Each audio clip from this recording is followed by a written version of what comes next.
Okay guys, so as always when I go see my coach, I do my body fat, and I thought I would show you guys and update you because we're doing this stage prep series and update you on what my coach said and whatnot. You're going to see our workout together in 1 second, literally, but I wanted to just start the video off with this, and you'll see a little bit of an intro, what I ate pre-workout, and then followed by the workout, and talking about squat form after. So that's kind of the run-on of this video. If you want to skip to a particular portion, that's totally fine. So we use the linear software, and I use the fat caliper method. The Jackson Pollock 7 caliper method is what we use, and so you just select female. I'm 27. My weight is 118, peeps, and I'm going to put a picture in here of my recent progress pictures from my coach. If you guys want to see more pictures, I do post a lot of my progress on Instagram, and I'm definitely starting to post more.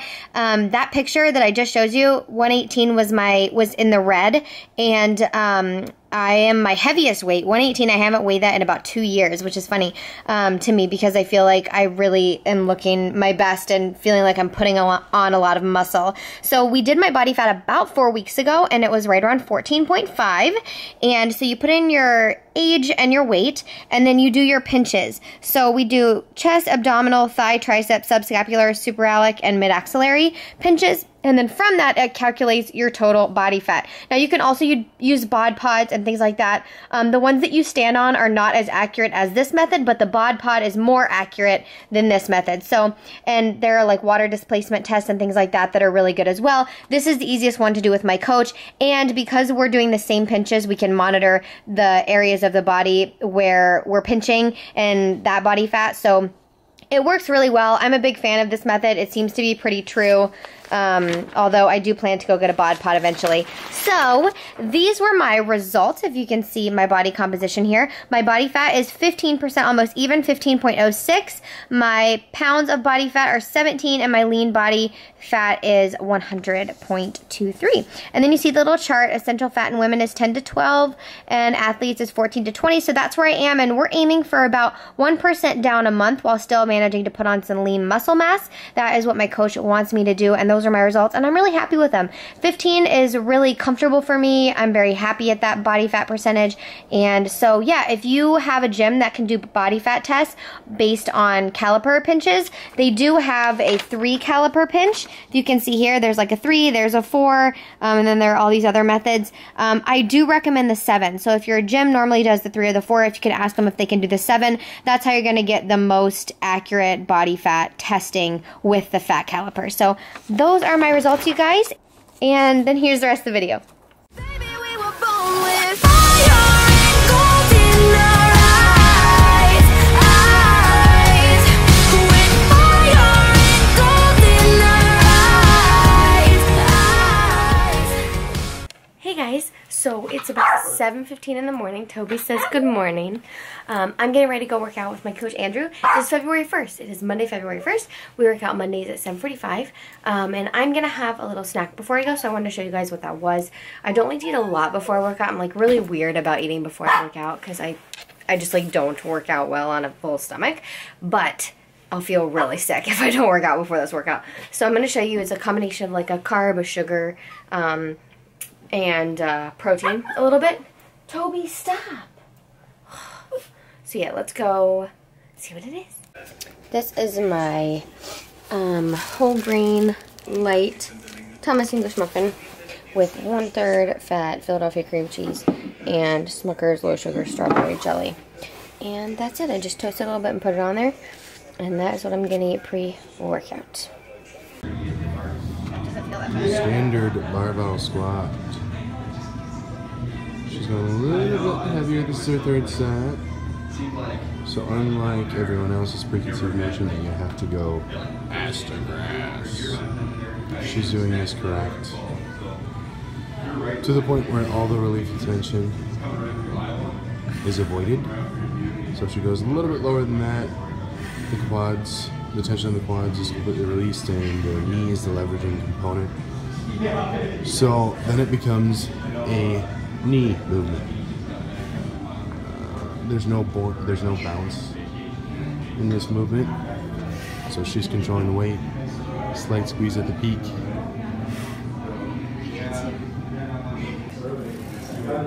Smith machine split lunge. Super lightweight, long stride, exaggerated. So the receiving glute is the right side on this movement. Do about 15 to 20 on each leg. Slow and steady motion. Controlled up, controlled down. Negative looks the same as a positive.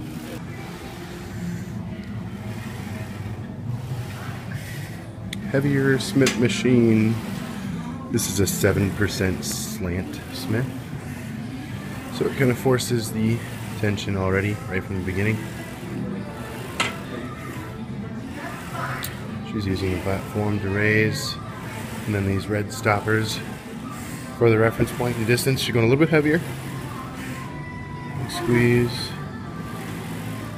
Big squeeze. Look at those arms.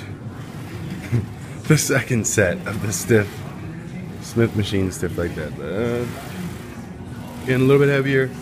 We're limiting the range of motion, force a bunch of tension on the hamstring. So she's driving her hips forward at the peak. Big squeeze. Keep going. Usually she goes light, but we're getting crazy today. Look at that back. Single leg Smith stiff. Super light, but only partials. See on the back foot, she's only coming up to about 3 to 4 inches from the top. She's not resetting her feet each time. So that forces constant tension from the top to the bottom on the hamstring all over the back leg.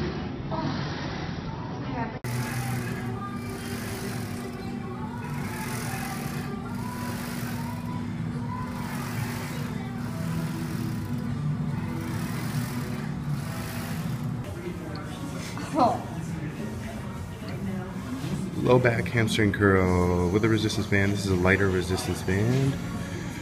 So at the peak of the repetition, she's going to pull her hips off, slightly bend her knees to squeeze her glutes and exaggerate the motion, biting down on those hamstrings at the top. Lower body mechanics, she's driving those heels up into that pad. Opening up the hamstrings all the way when she comes to the bottom of the rep. Looks good. Do what you gotta do. Oop, no, on my toes, sorry. I'll focus. My legs are so tired.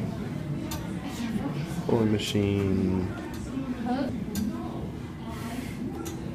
Oh my god. Awesome burnout movement to be supersetted with the low back hamstring curl. Just letting the pulley system draw her hips backwards, forcing the weight on her heels. She's got some training wheels back here. Make sure everything's on the back side. Reef squeeze at the peak. This is all for volume 20 plus. Hey crew, so coach workout done and you just saw it, and I wanted to just do a little disclaimer here at the end.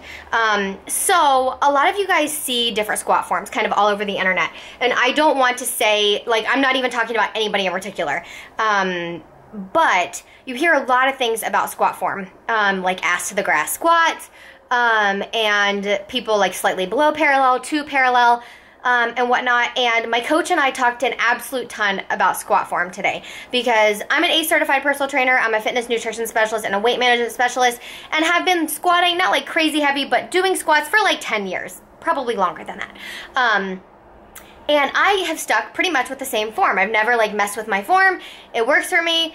And whatnot, but there are like do's and don'ts with squat form, and I wanted to just go over it because you guys did see me squat at the beginning of this video.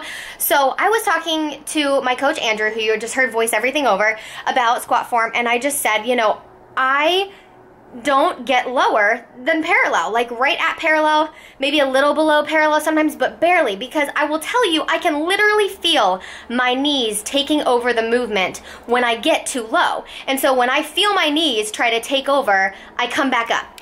And you do not need to do ass to the grass squats for your booty. What I wanted to just say is when you feel, you know, like you want to listen to your body with form, right? There is a right and a wrong form. And with my clients, I upload videos of all of me doing all the exercises with voiceovers of me telling them how to do the exercises. And when you are doing them, I want you to listen to my voiceover, but then I want you to listen to your body. So if you are in a movement and it doesn't feel right, it's probably not right. It could be, and you could just need a couple tweaks here and there, but it probably isn't. Your body's gonna tell you when you're not doing something right. And so when you're squatting and you go really low and you're like, this is kind of uncomfortable on my knees, yes, because when you're squatting really low, all the weight is on your knees. If you're in a low squat, like maybe I'll just do one right here, okay?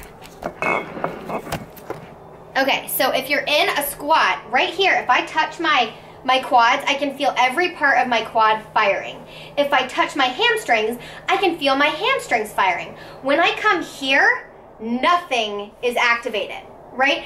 My quads a little bit, but coming up, I feel all the tension in my knees. So I just wanted to come on here, talk about squat form, because we did talk so much about it in my coach session this morning. I went over everything with him just to reassure myself a little bit, because I was like, you know, I see all these people squatting so low, and all I think of is, oh my gosh, that would kill my knees. And in order to make this move effective, you guys do not need to squat that low. Parallel, or how you see me do it in the video, totally fine. You do not need to squat lower than that. Okay? So, and you can feel in your quad and your hamstring and your glute, feel when those are firing. And if you put your hand on your quads as you lower down, you're going to feel the difference in activation. I also want to stress that squat form isn't going to be the exact same for everyone. It's an exercise that can be done a few different ways, and some people like a bigger range of motion than others, but you want to listen to your body and do what you're comfortable with. So squat form to parallel or slightly below parallel is a really good form. You just want to listen to your body, listen to your knees, make sure that you don't go too heavy and hurt yourself before you're ready. But it is a really great lower body movement. Again, it's quad and hamstring dominant. Your glutes are obviously in there, but if you squat down like I showed you and put your hand on your quads or on your hamstrings, you're gonna feel them both firing more than you will feel your glutes. It is really dominant on those quads and hamstrings. And getting parallel or slightly below is gonna really activate those muscle groups. You do not have to go ass to the grass to activate those muscles. I just wanted to give you that little disclaimer here at the end. Everybody isn't going to agree with me, and that's totally fine. Please don't start any like wars in the comments below. If you disagree, that's totally fine. I respect that. But anyway, you guys, thanks for watching this video. Give it a thumbs up if you like seeing my workouts with my coach and if you like his voiceover. We're planning to film him every week, and I actually might see him again this Wednesday, so I'll let you guys know. And thumbs it up too if you want to see more workout videos. I have lots of eating videos. I've kind of been doing like workout related, food related videos because I don't want to do the same thing over and over again. But let me know what you guys want to see in the comments. Have an amazing night, and I will see you guys all next time. Mwah!